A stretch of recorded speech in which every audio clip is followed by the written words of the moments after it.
Day of the Harbor by Bertrand J. Hamill. First stanza, the dawn pre-invasion. Who would have known in the dawn of that December morn that its dusk would be full of morn? The dawn's light that springeth bursting as the imperial flag. The plains do soar on the horizon as each wingeth span, and aerodynamics are smoothly performed as they battle the wind's drag. Hundreds, nay, but thousands was the invasion, appearing as the fleet of gulls in flock, but instead with props beating the wind with frustration. No calm gull call, but in its stead an engine thundering against the cylinder's wall. As the gull's whiteness was the Jap Zero, but black was its nose. Jap carriers were empty, the planes were soaring, equipped and ready. Another dawn was to arise in the harbor. At ease were the sailors, pilots, marines, and soldiers, waking to another morning for starter, resting, working, or another. Ships seeing morning light once again.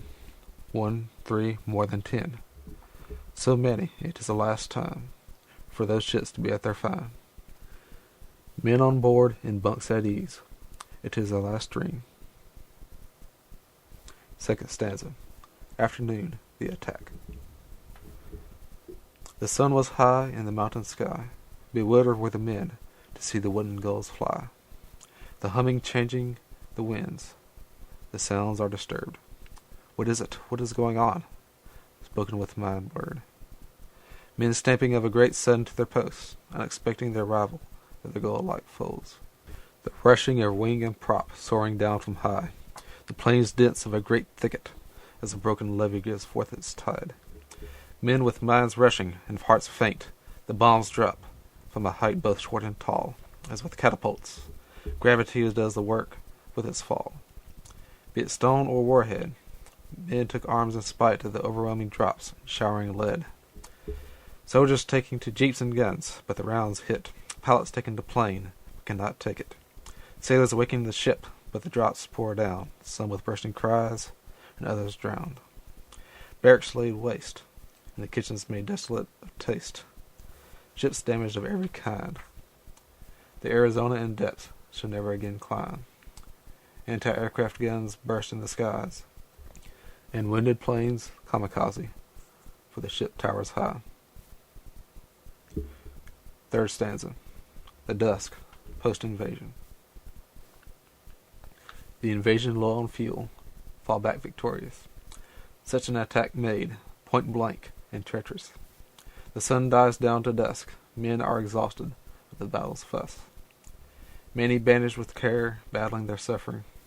Others in ship drowned, or dying on the ground. A free nation shaken. Death and cries did reign throughout the day's end. Was it tens, hundreds? Nay, but thousands of men. It came, wanted or not. A whole people ready to react. The people partaking in prayer and act, taking a war's rude awakening, before we return the victory's win. A sun re-arising to another day, different and changed. In today's actions, remembering what had been, lest we forget what our eyes have seen, and they depart from our hearts all the days of our lives, but to teach them in our son's sight. Remember the lives of that fight.